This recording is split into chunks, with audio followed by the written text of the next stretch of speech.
Okay, so this rose is sitting by the road, and this rose is not doing really well, as you can tell.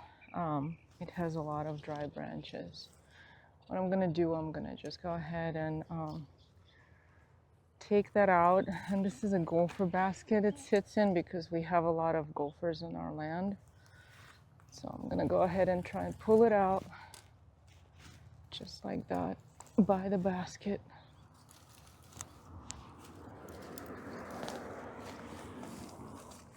By the road we have clay soil. As you can see, it wasn't that hard to pull it out.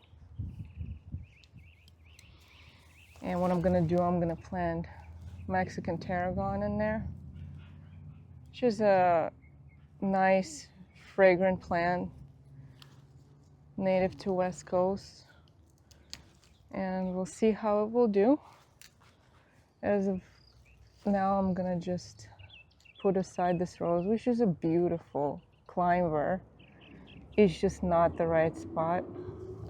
If you want to see what I'm talking about, this is the sidewalk,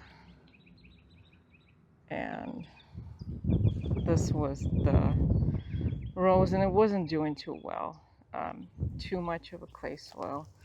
So I'm gonna amend it a little bit for a Mexican tarragon and put it in, and I'm gonna show you how I do it.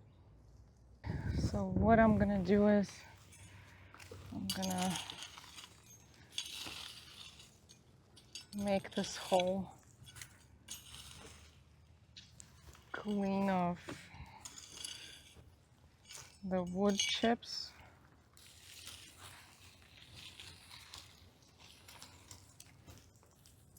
We see some roots in here. That is okay. That's the roots from the sage. Sage supposedly deters gophers somewhat. I would argue that. So the Mexican tarragon is this awesome plant that is going to become bushy over time. And I propagated it from cutting, just took a cutting. And it has this nice yellow, deep yellow color flowers. And it may create an awesome hedge, especially for the location that I'm choosing.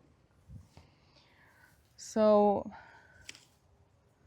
I'm going to plant it in a gopher basket, although gophers are deterred by strong scents like tarragon, and they may not be attracted to this plant at all. But I don't want to risk it because we live in a gopher country, and I choose to coexist, so I do not poison them or trap them. So what I'm gonna do is just put this basket in anyway, although this plant doesn't attract them, or gophers are not attracted to the roots of this plant is the right way of saying it. Just gonna even out this hole. Tarragon is drought tolerant, but in the first months I'm gonna keep it moist. We want to make this hole wide enough.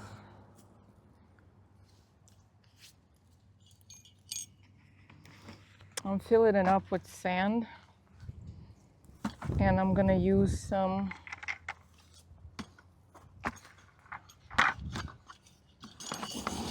pumice rock. This is called pumice rock.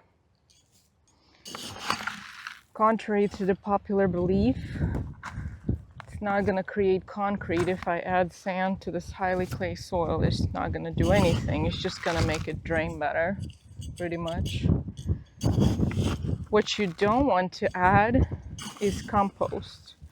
This is gonna rot any native plant and hinder the chances of survival for most native plants. Your tomatoes may do well because they only last like a year, but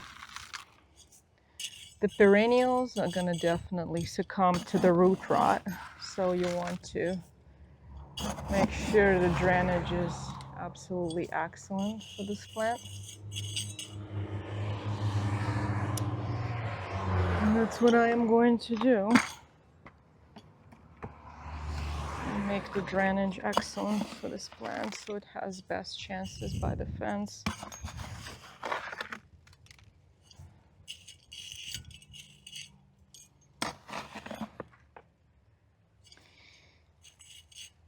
I'm not trying to achieve a uniform look for the live border for this fence, so that's why I'm planting a mixture of native plants alongside the fence.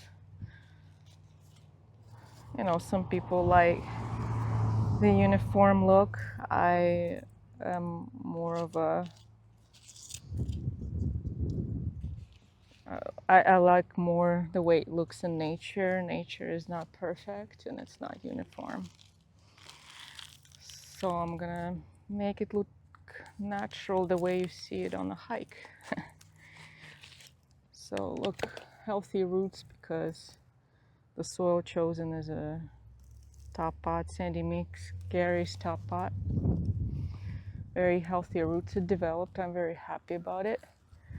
And I'm gonna plant it like so. And actually I have to add more sand, to be honest. So I'm gonna do that.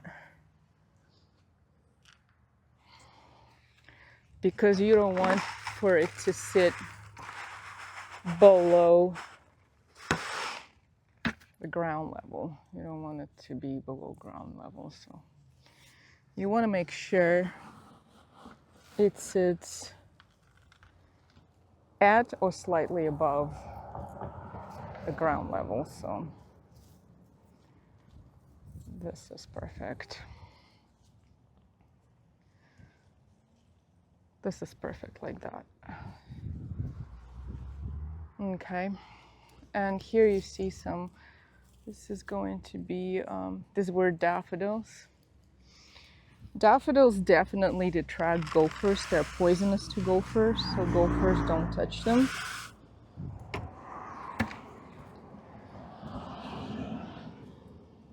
So as you can see, this is not enough sand. I got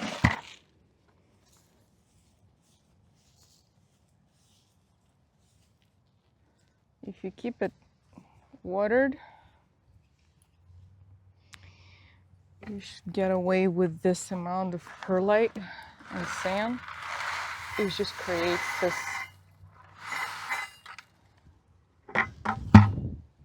nice, well-draining mixture surrounded by clay. Clay is an excellent moisture retention medium, so this plant will not dry out. Don't worry about it. And I'm gonna go get more sand and be right back. Okay, so we got more sand. Let's go ahead and fill this puppy up.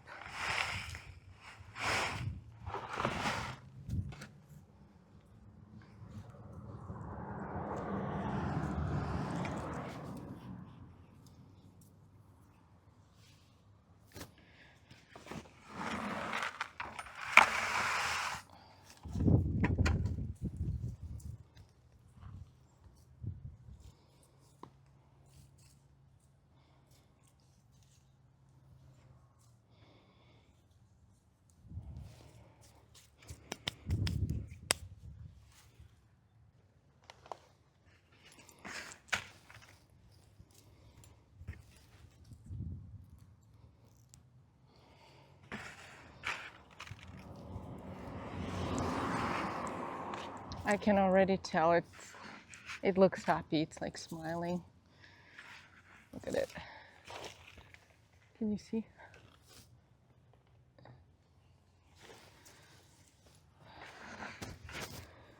So yeah, just keep adding sand, and when you water, it's gonna settle a bit, so you can add more sand as you go. Can never have enough sand, I tell you this much, because it's the cheapest medium and the best medium you can buy for your garden needs so far. Again, the last thing you want to do is add compost to quote unquote amend clay soil. All it's going to do is going to create sewage type of situation next to your beautiful plant roots and just eventually kill your plant in a couple of years. Not immediately, because they add a lot of fertilizer into the composted medium, so it's not going to kill it right away, but eventually for sure. So I'm just adding a little touch of decorative rock, all-purpose stone on top, because some of the plants in the area that I'm planting are desert plants. I have parasite bush, I have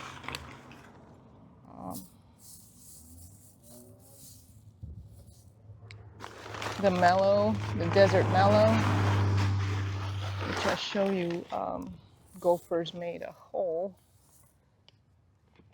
I think ate the roots of that mallow, unfortunately.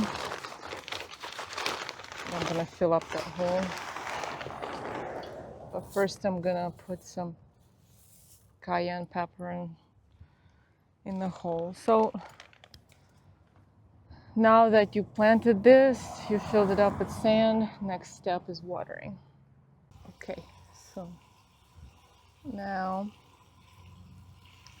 it's time to water it. And as you water it,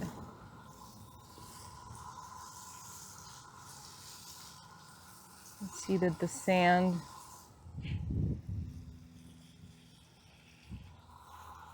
settles. Bring me on closer.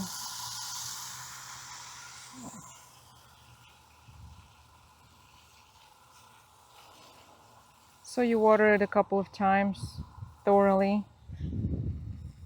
and in time this plant makes it all the way to the fence. I gave it a healthy 1-2 feet away from the sidewalk, 2 feet away from the sidewalk.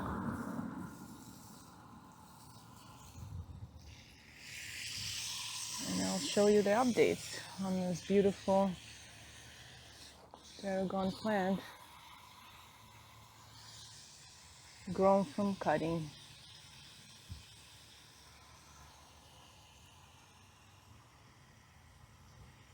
Thank you for watching.